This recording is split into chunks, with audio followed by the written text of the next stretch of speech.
दोनों की मुलाकात हुई थी, उसमें जो दोनों की बॉडी लैंग्वेज नजर आ रही थी, उससे बेहतर ये जो आज का दिन था, ये इसमें बेहतर बॉडी लैंग्वेज और ज्यादा इंटरेक्शन हुआ है, और थोड़ी सी जिसे कहते हैं ना कि मुस्कुराहटें, वो भी ज्यादा नजर आई हैं। 9 साल के बाद इंडिया के foreign minister doctor S Jaishankar अपना 4 रुकनी वफ्द लेकर पाकिस्तान पहुंच गए हैं एससीओ मीटिंग अटेंड करने के लिए।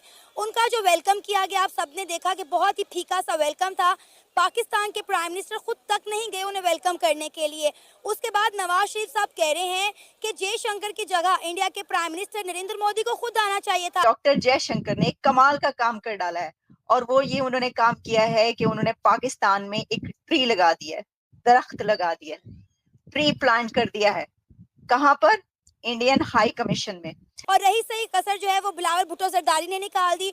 उन्होंने कहा कि डॉक्टर एस जयशंकर अब पाकिस्तान आके पाकिस्तान को ब्लेम करेंगे, दहशतगर्दी पर हमें लताड़ेंगे, कहेंगे कि पाकिस्तान दहशतगर्दों को सपोर्ट करता है। और हमने देखा कि डॉक्टर एस जयशंकर जो है वो किस तरह पाकिस्तान के प्राइम मिनिस्टर शहबाज शरीफ से मिले, सिर्फ हाथ मिलाया, जफ्फी डालने की भी जहमत नहीं की। जयशंकर ने स्पीच में क्या बात की है, इसलिए इसके लिए इन्होंने डॉक्टर जयशंकर जो है उन्होंने अपने ट्विटर पे बड़ी डिटेल में सारी जो उन्होंने बात की है वो डाली कि ये देखें, ये मैंने जो है ये बोला है, ये बात की है।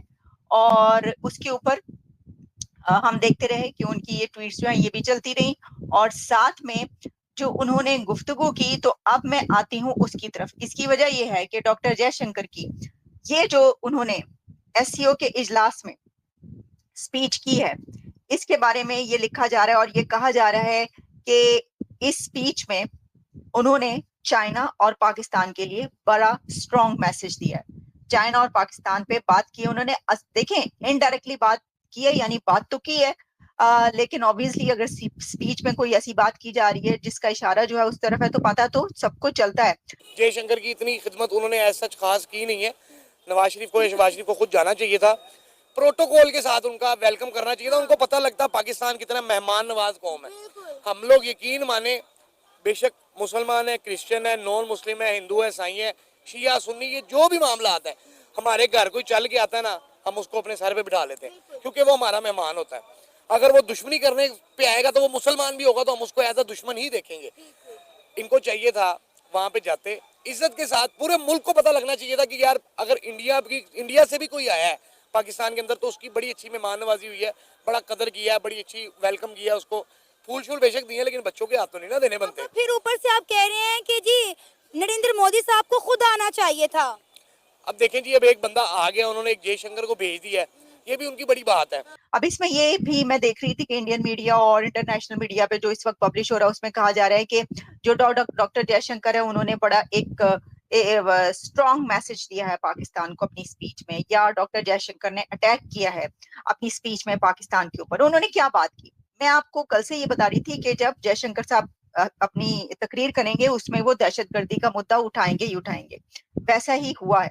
मैं अगर आपको इसका क्रक्स बता सकूं, स्पीच उनकी बहुत जबरदस्त है, बहुत कॉम्प्रिहेंसिव है, लेकिन क्योंकि बहुत एक बड़ी स्पीच है तो हम सबको तो हम उसमें एक एक वर्ड आपको नहीं बता सकते, लेकिन मैं आपके सामने पेश करूं उन्होंने क्या कहा। उन्होंने कहा है कि if activities across borders are characterized by terrorism, extremism, and separatism, they are hardly likely to encourage trade, energy flows, connectivity, and people-to-people exchanges in parallel. India को हमसे कोई फायदा तो है नहीं, वो वैसे ही तरक्की में है, वहाँ चीज़ वहाँ पे सस्ती है।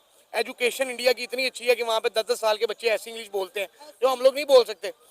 अस्पतालों के निज़ाम वहाँ पे अच्छे हैं, वहाँ पे पेट्रोल सस्ता है, वहाँ पे महंगाई नहीं है, वहाँ पे तरक्की होती जा रही है।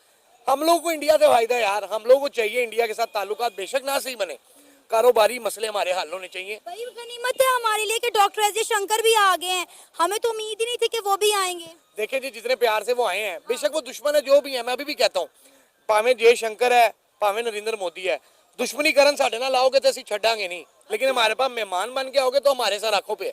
बेशक जो भी बंदा है, हमें चाहिए था बड़े अच्छे तरीके से वेलकम करना चाहिए था। अगर दहशतगर्दी अक्रॉस बॉर्डर होती रही, जो इस तरह की एक्सट्रीमिज्म होता रहा, शिद्दत पसंदी जारी रही, दहशतगर्दाना हमले जारी रहे, तो ये कंट्रीज के बीच, नेबर्स के बीच, बॉर्डर्स के बीच कनेक्टिविटी या ट्रेड जारी नहीं कर सकेंगे। इन हालात की बिना पर, ऐसे हालात जहां पर एक्सट्रीमिज्म होगा, जहां पर दहशतगर्दी हो रही होगी, तो ऐसे हालात ना तो ट्रेड फिर कर पाएंगे वो कंट्रीज एक दूसरे के साथ, और ना ही कोई पीपल टू पीपल कनेक्टिविटी हो सकती। और इसके साथ उन्होंने फिर ये भी कहा कि जो एंड काउंटर टेररिज्म, जो कि उन्होंने कहा he focused his speech on regional security, economic cooperation and counter terrorism.